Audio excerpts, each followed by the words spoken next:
everybody, in today's video I'm going to be showing you a turning snowflake design. So I made little gears that are made out of acrylic that are the base of this turning snowflake contraption, and then if you spin one snowflake, theoretically all the other ones will spin too. Now that doesn't work perfectly, but you know, we're working with nail products, so I am pretty impressed with how this turned out for my first go around dealing with little gears in this way. I think it is such a cool concept. I can't wait to explore it further. If you want to see how I did this, keep watching. So I'm going to begin with the color Starlight from the Madam Glam Advent Calendar. I'm going to do 2 coats of that. It's a beautiful milky polish with a couple different little glitter pieces in it. Now using the Winter Blue Pudding Gel, again, Advent Calendar goodie, I'm going to sponge a couple areas across this a little bit darker and give them kind of a faded out blend. I am then going to use Arctic Blast top coat, and at first I was going to do just like a swirl of it, and then I said, you know what, this is too pretty. I'm just going to slather a layer right on top of the whole thing. Great holographic mixed top coat. Now using foil gel, I'm going to be painting a snowflake, and it's so hard to see it because it's a clear product that cures with a very sticky finish, but I'm going to just paint a basic snowflake. It's kind of the standard snowflake. You'll see me paint it again later in the video, and I will use white so you'll be able to see it a little easier. Now using a silicone tool, all of these so far have been in the Advent Calendar, which is fabulous because these are all such great useful things.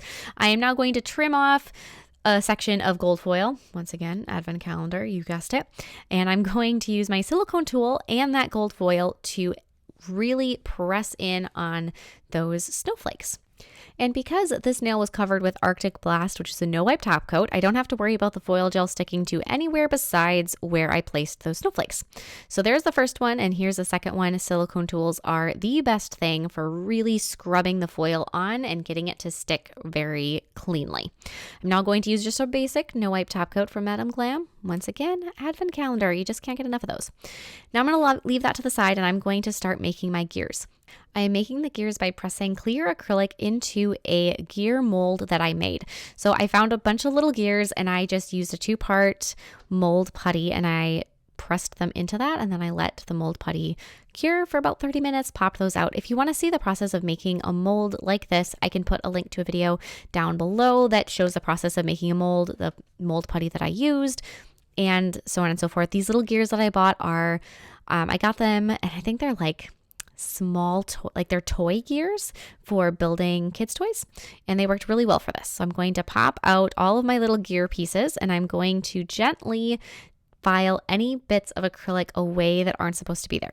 And before I go ahead and file them, some of them I'm going to clip out with a scissors just to try to, this is a very dull old manicure scissors that I use for this kind of a project. And I'm just going to clip out extra areas, and then using a French carving bit on my e-file, so it's got that really nice deep angle on it.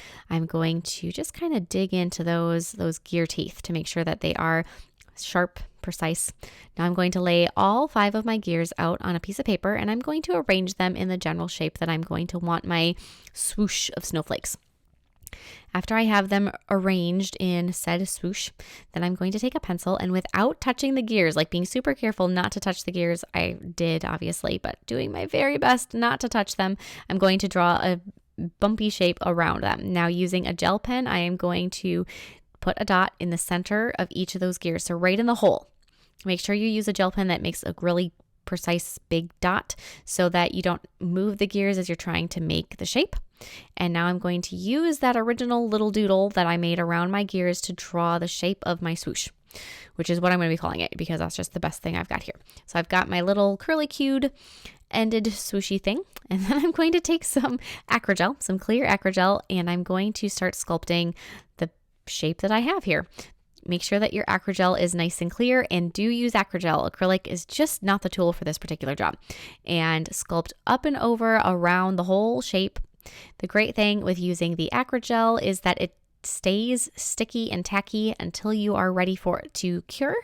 And because we're going to be embedding wires into the acrygel, like I said, acrylic just is not the tool. This is really the best thing. So I'm going to be pressing out and getting that as smooth as I can. And now I'm going to be using head pins that are used for jewelry, and I'm going to press them down into my swoosh on top of my polka dots. Those polka dots are the center of your gear, so you want the post of the head pin going straight up from that polka dot. The precision here is so necessary. Now I'm going to be showing you the new Cali lamp from Madam Glam, which is perfect for this particular job because, as you can imagine, you just have to set it up and over the top of what you're just sculpting. You don't have to pick up this delicate little creation that we just made and have the head pins go all cockeyed as you're moving it into your lamp because you are putting it directly there. Now I'm going to use a pearly white gel polish and then Arctic Night, and I'm going to be just adding some color on top of my swooshy thing. First, the pearly white just kind of masked some of the top of the head pin, and then the Arctic Night doubles as glitteriness and as top coat. I'm going to place my gears back on top of my posts just to make sure that they are in the right position. Of course, if they're not, you're probably starting over, but as long as they are and they feel like they're pretty good and you spin one and you can get any of them to turn, consider it a win. Know that because there's nothing holding them down as you go to spin them, they might want to pop up on you. So, give yourself some grace there. I am now going to chop off all of the wires right above where the gears are. You don't want to give it much space. You want them to be cut pretty close down. Make sure that they all stay on there. And then after you have them on, carefully apply some kind of a sticky gel to the top. I am using the 3D frosting gel from Madam Glam, and I'm going to use that to attach a rhinestone or a crystal on top of the wires. This is going to hold your gears from falling off. After I apply each one of my little gems or crystals, I'm going to cure them individually. I'm not going to wait and do, 5 of them all at once. Do one, cure.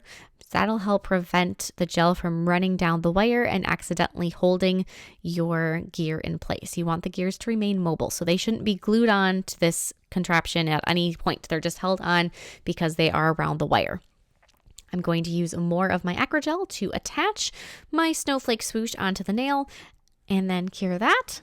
Now going to a silicone mat and my white striper, I'm going to be painting another one of that basic snowflake print that I kind of just lean on whenever I'm doing a snowflake, and it's just the basic snowflake that I always do.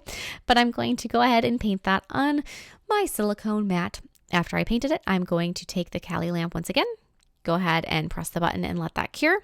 Now using frosting, I'm going to apply that over the top of my snowflake. So I'm going to just float that frosting up and over first the center 6 lines or the main 6 lines, and then after that cures, I'm going to apply frosting over the top of the smaller lines, so little triangles, and then I guess V shapes more so than triangles, and then the other V shape that goes on the ends of each of the lines.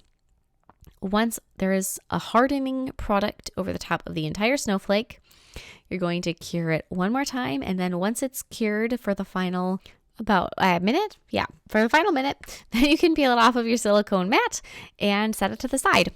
I'm going to take a nail form backing now, and I'm going to make some little spacers that I'll use to keep my snowflakes and some crystals a little bit up away from the gears to kind of give it some a layered effect. So I'm going to sculpt 3 of these. I'm not going to place one of these on each of my gears. I'm going to do every other one. I was a little concerned about things crashing together and hitting each other, so I wanted to not do every single gear with a riser and a extra element. So that's why those 2 have a darker color crystal on them, so that they have their own kind of special thing just with that on their own. I'm going to place the tallest riser on the center gear, which is also my largest gear. I'm going to glue that on, and then I'm going to secure it in place with some clear acrylic to make sure that it is nice and strong and it doesn't just fall off right away. After I have it secured, I'm going to move on and attach a shorter riser to the end gear.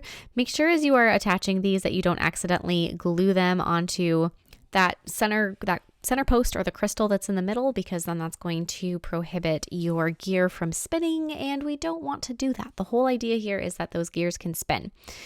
Glue that next post on. They could have been shorter. They wouldn't have had to be quite as tall as I made them, but like I said, it does give it some height and some visual interest that way. So glue that on, secure it with your acrylic, and then last but not least, glue another one to the final end gear. After they have all been attached, you've got them glued on, you've got them secured. Now you can attach your snowflake and your little snowflake sparkles. So I'm going to attach my big snowflake onto that center one. So that's the snowflake that we made. And then I got these little snowflake sparkles that I'm going to use. And I'm going to use gold ones because they go with the gold snowflakes in the background and the little gold flakes in the background. I use the pudding gel, or not pudding gel, I apologize. I use the frosting gel to attach all of those parts. And then once that cures, because that doesn't require a top coat, you can go ahead and just see how your gears work. In theory, like I said, you should spin one and they should all spin and it should be fabulous.